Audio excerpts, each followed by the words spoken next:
Hi, everyone, and welcome to episode 11 of Marketing Corner with Casper and Jen. We've had a little hiatus for a little bit, but for the best reasons. And we're back. And today we're going to talk a little bit about something that actually came up recently in a talk that you and I were involved in, KPIs to measure marketing performance.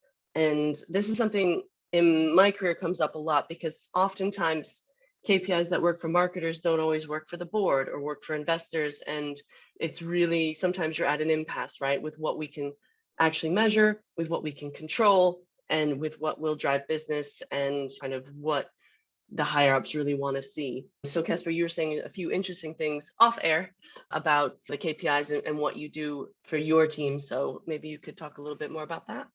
Yeah, absolutely. Well, I think this is it's fun because this is one of the episodes that I wanted to do for a long time, but I thought we wanted to get rolling with a few other interesting things first. I talk a lot when I speak at events and speak at other engagements. I talk about KPIs a lot actually, and the reason I talk about it is because I think it's one of the most flawed things in marketing. I hope, I'm happy, I'm really excited actually to say that when I started talking about KPIs back in 2016, 17, almost 5 years ago, right? There was very few people doing it right, by my book at least. But nowadays, I'm starting to see a lot more people get it right. So that's the first thing I want to say. I'm really really happy to see that movement. Still a lot of people that misunderstand how to do this, but a lot of people are moving in the right direction.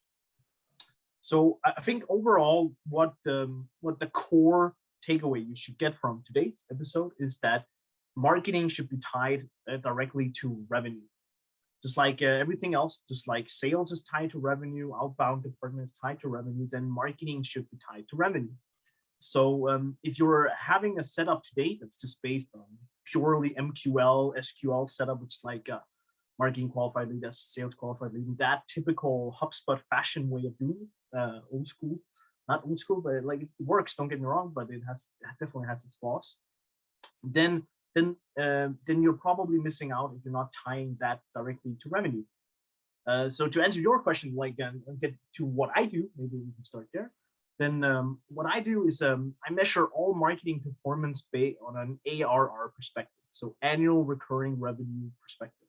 That's of course because I'm from a SaaS, and that's kind of what I've been operating in. But I would do the same if it wouldn't be ARR in an e-commerce shop, right? It would be something else, or revenue just in general. But ARR is typically the go-to metric for SaaS business. You can also do MRR, so monthly recurring revenue. Potato, it's almost the same. It's just a matter of times 12.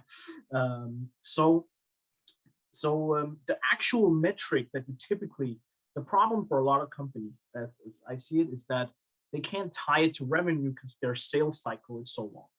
So if some companies complain or say that they have sales cycles that are years, like a year late, and then it can be really hard to say, okay, we're going to do this campaign in January, and we can measure its output in a year or a year and a half or something like that. Exactly. Yeah. And I get that. And that's typically why I use a concept called marketing sourced pipeline, typically marketing sourced weighted pipeline. So what weighted pipeline? I think that's the key phrase that a lot of people need to learn what means. So essentially, weighted pipeline, explained in layman terms, is just saying pipeline that's past a certain stage where you can realistically say that this is going to end up as revenue. So let's say if you have not a typical, but like a SaaS sales process where there's a solution fit and there's a commercial fit stage, maybe a proof of concept, POC, then that's a good example. I think it was from Templify when we had it. I think, if I remember correctly, we had a POC where we said everyone who passed the POC, 50% of those people we would realistically close. Like we could see that from our stats. Then you could just calculate and say, okay, so all the people who are after POC, 50% of that estimated MRR, that's what we're going to close. Mm-hmm. Estimate, still an estimate, but realistic estimate, because the POC would tell us pretty much. And then you go back as long as you can. Like, it's okay to go to solution for commercial when it comes before that. And we would also do that. That's part of the weighted pipeline in my perspective. And go as far back as it's still realistic. So I wouldn't go like, hey, we booked the first meeting, now it's a weighted pipeline. But I would go into like when it's realistically an opportunity, like when it's realistic to close. And then you calculate the percentage chance for it not to close, like you lose him, and you take that into account. And then you have your weighted pipeline. Okay. And then you attach marketing sourced, which just means, did it come from any marketing channel? Like, did they sign up for a demo through the website? Did it come from a LinkedIn campaign, Facebook, whatever you can attribute, direct traffic, also counts in that manner. And all the stuff that comes from marketing is past the stage to weighted pipeline. And that's what you measure. Then you set out a target for like, okay, how much pipeline is marketing responsible for? Typically a percentage, and then you get your number. So this is the ARR number that marketing is responsible for. Let's say for fun, it's 10%, or if it's an established company, it's probably 30, 50, something even more. Right? Let's say 10% to make this easier. Then it's 10%. Okay, then you can calculate backwards and say, in order for us to produce 10%, let's say that's 100K, easy. Then I need to have 200,000 in the POC stage, because half of them are going to drop off. Okay, if I have 200,000 in POC, that means I'm going to get 100 in closed won. Okay, in commercial fit, then from commercial fit to POC, a lot of people drop off. I need to have 500K there to get to 200K, and so forth all the way back. And then once you can do that exercise, you actually start to have real metrics for how much you need to do, because then you're tying everything you do into revenue. And this is a long chat, but that's essentially what you need to do. It's not actually a hard exercise. Like, if you're just like, if you just tie in your whenever you have leads, tie in some revenue attributes to them, that's enough to get you going. How does that sound to you, Jen? Is that something you do, or? It's similar to what we do, but I guess when I started off my career, I was based on MQLs. And that was, I don't want to say easy, but it's kind of easy, right? It's just like, get demo bookings. Who cares if they're the right fit? Who cares if they're going to turn into a customer? I hit my target. Thank you very much. And, that's not really helping the company, right? That's not helping the business. And I remember speaking to my CMO at the time and saying, look, I could have my family and friends sign up for demos, and then I've hit my targets, but that's not actually helping anyone. And I'd speak to the sales team, and they're like, oh, these are all crap and blah, blah, blah. And it kind of created that divide, right? That planet marketing, planet sales.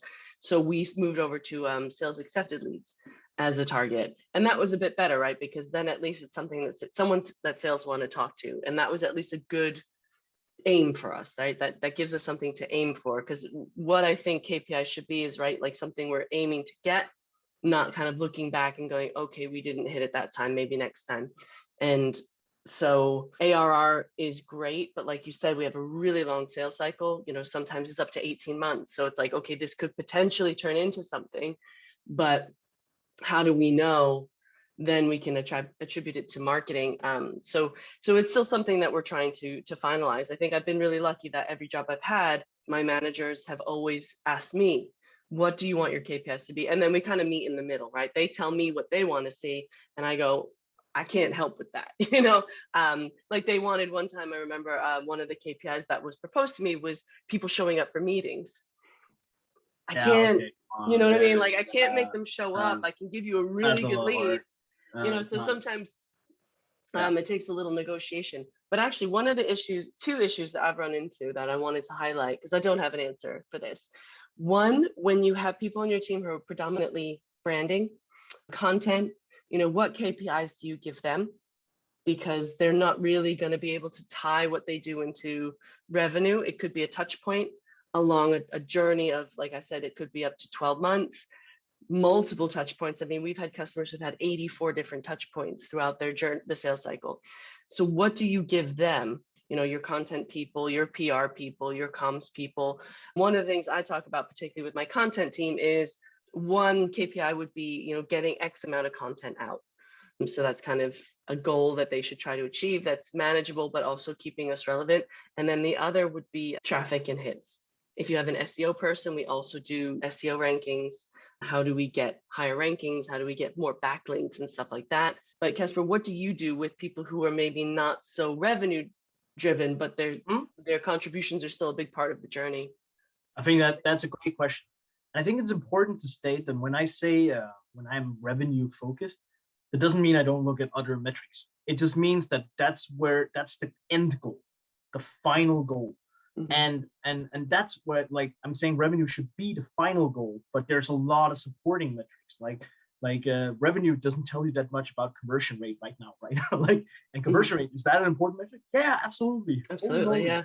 Super important metric, but you can have the best conversion rate in the whole world, but if you don't, that still mean you don't hit your revenue, right? But if you have good revenue, then I can live with having a bad conversion, if that makes sense, right? So that's why the important metric is revenue. I think I'll give the example that I recently hired a head of content. She started here in summer. She's been great, amazing, and she's also had she's never actually had too much like content for her has never been a thing that's been hardcore tracked the way I track it with revenue and stuff. So what we actually did here together is that we sat down and say, okay, how do we take this revenue goal and associate as much as we can to content? And so what we essentially did was say, okay, how much? And I think it's important to say this is year one, so I don't expect it almost anything revenue based from organic search, content based stuff like blogs and SEO pages, all that stuff. I don't expect too much in year one, but definitely expect more in year two. But year one, we said like, okay, what should the goal be? Like, how much can the content department realistically contribute to in a year? Okay, let's say for fun, it's 10%. Okay, the 10% of that goal, then that's a certain amount. Okay, that amount, that means how much pipeline along the steps do we need? Okay, then we calculate it backwards. Okay, in order to get that many leads, then we typically would need this much traffic to a site, right? Okay, so we say like, okay, and I think the number we reached at, then there's some wise math guy who probably calculated whatever I'm saying here, but let's say it anyways. But we said 50,000 from organic traffic, right? That's what we want to generate in year one. Mm-hmm. And then we said, okay, 50,000 visitors, that should get us X amount of leads, and that should give us X amount. Okay, how do we get 50,000 people visiting? We can do a one-hit wonder, a Hail Mary that gets 50,000 all by itself. I don't believe in that. Or we could do sustained like blog posts, SEO pages, build a foundation, and then we can always do cooler stuff down the line. Right? So that's when we calculated and we calculated. Then we suddenly had, okay, we need to produce this much blog posts, this amount of SEO pages, this X, Y, Z. Doesn't really matter how many of each. This is just like an estimate in order to get to the 50,000. And this is supported by backlinks and SEO strategy, all that stuff. And then suddenly we had actually a content goal. Like, this is how much we need to produce in this case, this was for half a year, right? So this is how much we need to produce in order to quite possibly get a 50,000. Do I think we get there? I don't think like it's going to be far off actually. So it's actually really interesting. I can tell you, like, since United FinTech, we're so young, like we don't have any data to back this up. So this is extremely based on my guesstimates. But year two is going to be a lot more data driven. But I still think it's such a healthy exercise. It's been so good. Absolutely. It's been so like our head of content, she's like, okay, she knows after we did the exercise, we're like, okay, that means we need to produce a blog post every week. Okay, how to make that happen? Okay, we need to hire freelancers. Okay, cool. And then we got that ball rolling because we already knew we need to get to there. But that's why we're doing it. And then we could start, okay, we need SEO pages because those we need to have a certain amount of, so we need someone to help us write those. Okay, let's find a freelancer to do that. And then we could split the tasks up and start doing them. And it's been working really good. It's been so good. And to bring up your example of like what you do with SEO and stuff, like I would do the same. For SEO, it's about saying, okay, SEO is responsible for organic search, right? And technically, that you could get them a little bit of direct traffic. There's an overlap. I don't want to get into attribution again. Not again. No.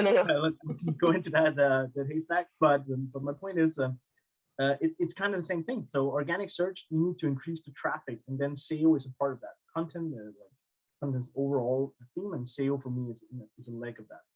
And then you could say, okay, how do you get there? Well, part of what you can do is help ranking better.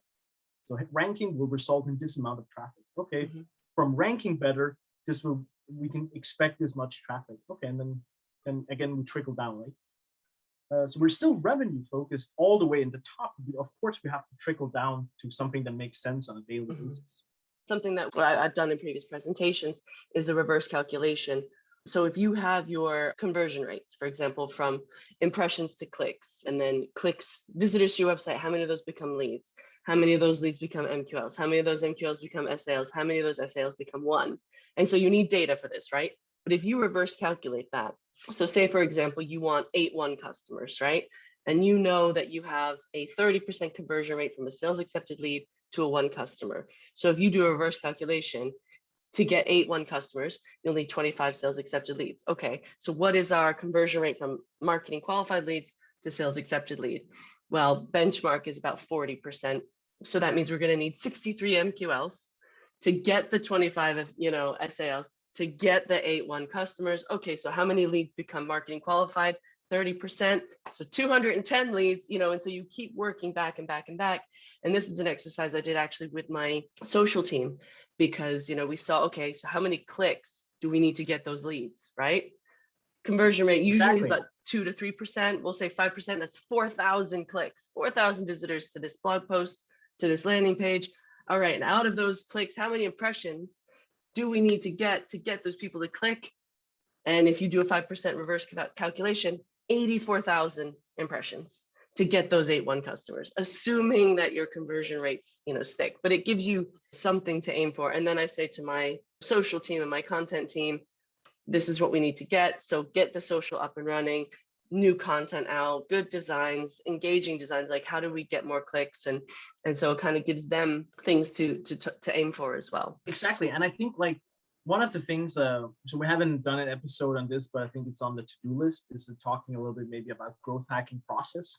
I think that's actually something I got from studying that and becoming better at that. Because if I just focused on ARR, which I do, right? That's my overall goal. But I can't, it's not usable on a day-to-day basis, right? So you have to trickle down. But with the way when you separate things into different phases and stuff, then you start optimizing. Because then suddenly it also becomes a marketing goal to get, let's say, an SQL to an opportunity. Because if I help them do that, then I get to my goal better. And then that way you actually create unity between sales and marketing, which is a huge silo, right? For a lot of companies, they're super, and I never understand this, but for some reason they struggle so much with getting unity between sales and marketing. And the reason being is that you're operating with different goals, right? You have MQL for marketing goal, and sales has a revenue goal. Well, so marketing just okay, let's hire a bunch of Taiwan kids to sign up on our website, and then we call it a day. We use fake accounts. That could technically be what they do, right? But that would be pointless, but it would be pointless, right? And sales is you're giving us shit. And marketing is yeah, but we got you 500% more than last time. Yeah, but you're giving us shit. So I think that's a very crucial point. But splitting it up into different phases allows you to optimize processes better. And it's just after I discovered this 4 years ago now, I've never looked back. It's just been, this is just the way to go for me in marketing. Unless someone else tells me there's a better way these days, I don't think there is. But I'm all ears. But you bring up actually a really good point, and this brings me to my next question. At Dixa, we have invested pretty heavily in ABM, hyper-personalization, and this is actually blurring the lines a bit of KPIs, attribution. Of course, the two are really closely linked, but let's avoid that for now, the attribution side. But what we were doing, right, was we knew who we wanted to contact. We had all these prospects in our ABM tool, and marketing were kind of peppering them with social media ads, right? So we were showing up on Facebook and Instagram and Twitter and things like that for these individuals and these businesses. And then once they visited our website, an alert would go out in Salesforce, and sales would know to shoot them an email or to reach out to them. What is our KPI here? Because how do we can say, okay, my KPI is to make sure that all 5,000 of those prospects get a social media ad. Okay, done. But then where does it kind of go from now it's sales' turn, Yeah. because maybe that person isn't ready, so we send them a few more ads. So we can set up retargeting No, campaigns and I, things I like get your that. question. So, Um, so the way I would structure it, like, so we haven't launched, we haven't started ABM at FinTech, but it's definitely on the roadmap for next year. We worked a lot with ABM. It wasn't on my table. It was initially in Templify, but pretty quickly we got a full-time resource just doing it. But and I think my mindset has changed a little bit based on what I learned from Templify on it. So the simple answer for me in this regard would be actually super simple. How much marketing source weighted pipeline is there from the target accounts we're trying to get? So let's say there's 5 accounts, 50, I don't know how many ABM pools you have. And those 50 accounts, how much weighted pipeline is there from those accounts, or how much pipeline is there in your pipeline for marketing, sourced by marketing? but would you call it sourced by marketing if you did a brand awareness campaign and then they came to the website, but then sales take over and it's a lot of back and forth? And I think If that's where like, the gray area is for us. yeah, and here you need to establish some sort of rules. And like, if you want to get the ball rolling fast, I would set up some initial bound rules, and like if they've been reached by marketing, if you can literally prove that marketing has touched them, then you attribute some sort of value to them. But I think it becomes a blurred line in that sense. But you have to go, like, you can never solve the complete attribution point, like if you target one and then they start sharing and stuff like that. So I think that's hard for me to answer. And actually, to be fair, I'm not sure I know the correct answer.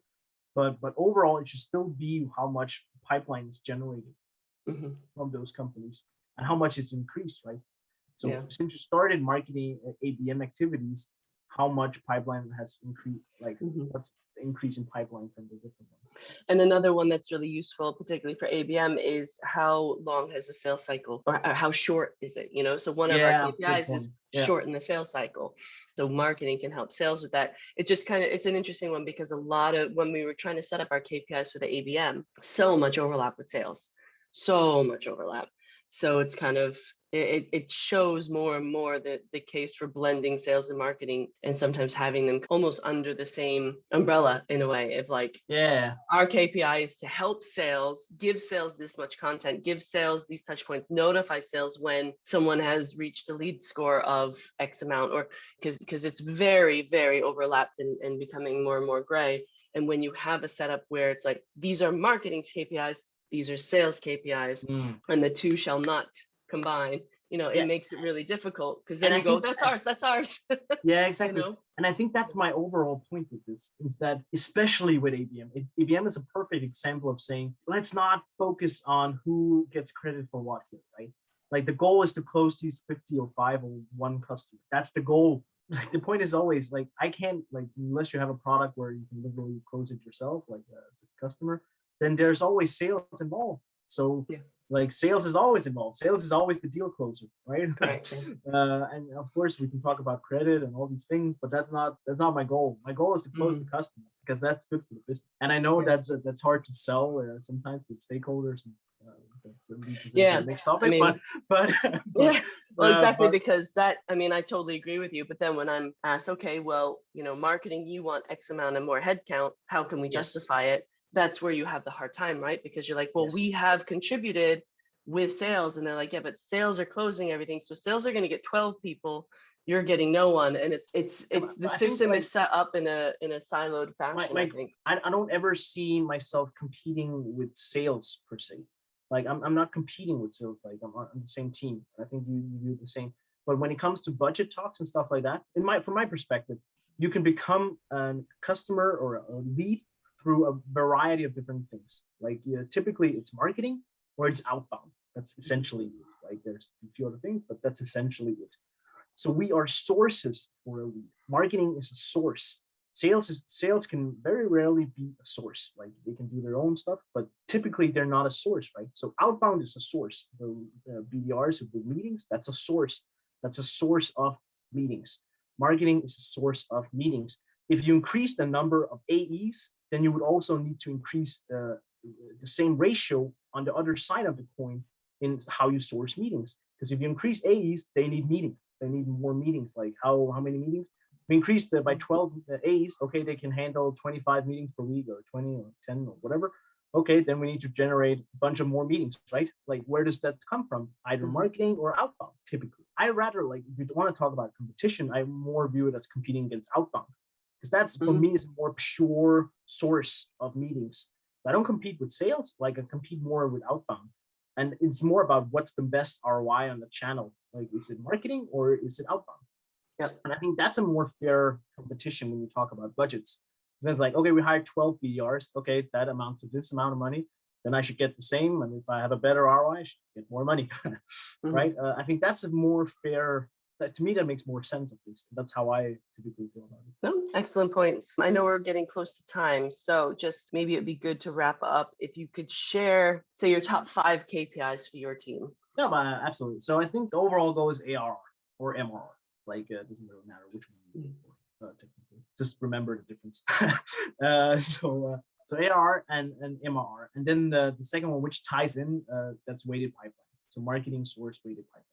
That's the two I talked about here. And that's the things you need to get set up and get rolling with how to do that. Then the easier part is establishing metrics down the line. So I would say if you have a very, let's assume you have a simple setup, then I would say opportunities, SQLs and MQLs. MQL and SQLs are fine, and they will get you there if you're just setting up. But eventually, if you don't tie it in with revenue, they're not the best setup. So I would say those 5 metrics are the ones I would look at. It's not like I don't care about conversion rate and all the other stuff, but this is the stuff that makes us close business and win some deals. Cool. Yeah, I would echo that. ARR as a kind of overall KPI for the team. And then when you kind of do individual team metrics, you would need to do kind of leads created, but a conversion, improving the conversion rate, whether it's visitor to lead, lead to MQL, MQL to SAL. We operate based on size of company or size of users. So we would look at trying to go a little bit more up market. So what is the size of the company? Aim for X amount of employees, or aim for this. So that will help you start thinking about your targeting, and also increasing of followers on social media for branding purposes. The more followers, the more engagements you have, the more organic stuff has a better reach. So we also look to increase a 10% increase on social media followers and engagements and stuff like that. And I totally agree. That's all valuable. Like, it's just it should never overshadow the real goal, right? Right. It should all, it's all aiming for this bigger goal. I remember I did a talk, I think it's 4 years ago now, where I'm not going to mention anything here, but there was another person who did a talk as well. That person came from a very big corporation, and he would talk about videos and how some of their brand videos and their performance. And the performance would be how many people had seen the video. And I'd be like, that is a perfect example of a complete and utter vanity metric. It does not matter. Like, yes, if you want to cover the entire Denmark, it's probably good to have a lot of people seen it. You should look at stuff like how long have they seen it? Who's the audience who has seen it? And has it actually led to any business? Like, did you get more visitors to your site? Did you get more signups? Did you get more revenue? I think that's we've covered quite a bit. That's a wrap. That's a wrap. Yeah, I think Awesome. KPIs are an ongoing issue, and good luck to everyone out there doing them, because thanks they're for not tuning easy. in, guys. We'll see you in the next episode. Bye. Bye.